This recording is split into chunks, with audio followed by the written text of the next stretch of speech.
What's up, guys? It's Chris. First off, I've already shot this video twice in a row. You got 11 minutes to make a video on YouTube. I went over by like 5 seconds both times. I don't know how the hell I'm losing track of time, but it's third time around doing this video because I'm too lazy to figure out how to edit. Sucks. Anyways, here to talk about this next weekend's HBO Golden Boy pay-per-view, triple header, quadruple header, whatever you want to call it. Decent pay-per-view. Actually pretty solid, pretty solid overall. I know people have problems with the fact that the main event is two guys both coming off losses, and I understand that completely. But the good thing is at least they did stack the undercard. Some pretty intriguing fights on the undercard. I'm not going to talk about the Daniel Jacobs fight only because I'm just not really interested, in all honesty. He's fighting for a vacant WBO title, I believe, which was Sergio Martinez, but he got stripped. I just don't like when a guy fights for his first title and he's not fighting against either the champ or another solid contender that I've heard of. No disrespect to his opponent, but I just never heard of the guy. It reminds me of when Andre Berto fought Mickey Rodriguez for his first for his title at lightweight. I never heard of Mickey Rodriguez before the fight.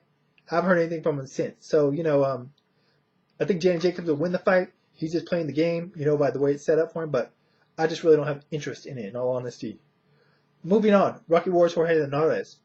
Haven't ever seen a lot of Jorge Linares, in all honesty.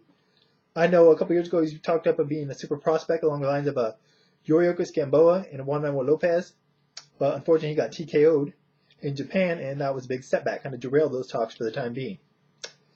Rocky Juarez, although Linares did bounce back now, he's had a win in his last fight, a majority decision win though, so not the biggest confidence builder. I don't know, we'll see. Rocky Juarez, for his part, is coming off the loss to Jason Littau, a bit controversial. A cut, stoppage. Was it a cut by a punch, headbutt? It's too bad because Rocky was coming on that fight late, as is Rocky Juarez's style. Before they had the fights against Chris John. This fight, like I said, I haven't seen a lot of Linares, but I believe Golden Boy, they've invested in him. I believe he's one of the guys who are looking to be the stars of their stable in the future.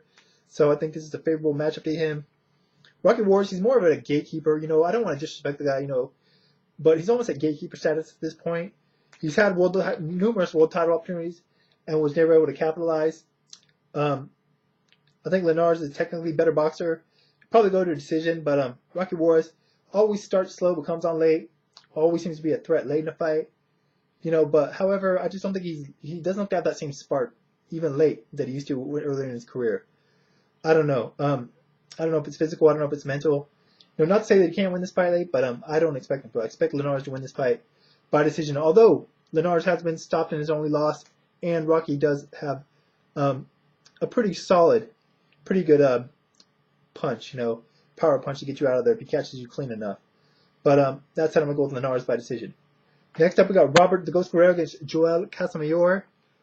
In all honesty, if this fight was happening in their primes, I'd favor Casamayor. However, Joel is 39 years old. Kind of looked his age in the Marquez fight. Won his last fight, a unanimous decision win over a guy named Jason Davis. Never heard of him. Guerrero's been on a pretty good roll over some nondescript opponents for the most part. I think Casamayor is the better technical fighter, but like I said, 39 years old, I think he's a little bit past it. Plus, he had a very extensive amateur career, as we all know. That'll definitely take its toll on you later on in your career, all those rounds, all those sparring sessions. So I think Casamayor is a little bit past it. As for Robert Guerrero, I like watching Guerrero fight. I think he makes for good fights. But I will say this. I never see anything special in Robert Guerrero. I think he's a good fighter. Obviously, he's a former champion. He can compete with the top guys, I think. But I've never seen that one special intangible, whether it be power, whether it be speed, whether it be like he's got a great jab, he's a great counterpuncher. I just think he's a good, solid fighter. And I think, he's going to win this fight. But that's why I don't think he would win if they fought in their prime, because I think Casamayor would be the superior fighter. Guerrero, I think he's just going to put on a good work rate, going to make it a physical fight, and I think he's just going to outwork and overwhelm Casamayor. I think Casamayor should be able to have some good spots in there, though, because like I said, I do think he's a better boxer technically, but I don't think he's going to be able to handle 10, 12 rounds of Guerrero putting it on him. Although I do think it will go to decision. I'm hoping we get a fight similar to Casamayor-Katsidas, where Casamayor didn't look so good early. Looked like Katsidas was on his way to a win, but Casamayor was able to rally and get a late TKO stoppage. I'd love to see something reminiscent of that, but I just don't think Casamayor quite has that in him at this point in his career. So I'm going with Robert the Ghost Guerrero to win this fight by decision. Main event, we got the rematch of Juan Manuel Marquez against Juan Diaz. First fight, great fight. Marquez won by TKO. One of the better fights of that year, last year actually. Since then, Juan Diaz had the 2 fights against Paulie Malignaggi. Won the first controversially, lost the second. Actually, I thought he looked better in the second fight, even though he lost. I thought he looked better in the second fight than he did in the first fight, for what that's worth. Juan Manuel Marquez, in his last fight, as everyone should know, lost to Floyd Mayweather, moved up and waited for the fight. It's for the opportunity, probably for the payday, but it didn't work out so well for him. Mayweather controlled that fight from beginning to end. Marquez didn't look that good at that weight either. Kind of most of the weight was in his midsection. If a guy's moving up in weight, you hope he looks a little more solid all around. The weight's transferred to his legs, his chest, his arms. But Marquez looked to be carrying most of it in his midsection, which obviously didn't turn out so well for him. Although I don't think he would have won the fight anyway. But other than that, he looked all right in the fight. He didn't look bad. He didn't look shot by any means. He did the best he could. As for this rematch, it's hard for me to give Juan Diaz to pick him winning or see him winning this fight, only because in their first fight, the first few rounds, he was very effective. He was especially the first couple rounds, very physical with Juan Marquez, had him up against the ropes. A lot of work rate like Juan Diaz does. A lot of punches. Actually appeared to stun Marquez on one occasion at least. But he did really good, but yet he still ended up losing the fight late. So I question whether or not he can do any better than he did in the first half of that fight. And I have my doubts, especially the fact that even though I say he looked better in the second Malignaggi fight, he just didn't look that good in those 2 fights, in all honesty. As for Marquez, as long as dropping back down in weight doesn't affect him, I don't see any reason why he shouldn't win this fight. He's kind of got a blueprint from the first fight. I think he should use a right to the body earlier, but I think he should have Diaz's style down for the most part. In that first fight, Diaz did try to overwhelm early and was having success, as I mentioned, but Marquez, the supreme counterpuncher that he is, one of the best in the game, was able to find his spots, pick Diaz apart, and eventually stop him. And I think he's going to look to do the same here. Will Diaz come out as aggressively as he was in the first fight? Not sure. It was working for him in the first fight, but once again, it didn't work ultimately in the end. But if he tried to stay on the outside and just box, which he did somewhat with a degree of success in the Malignaggi rematch, I don't think he can win the fight there. I think Marquez is a much better boxer. So I don't know.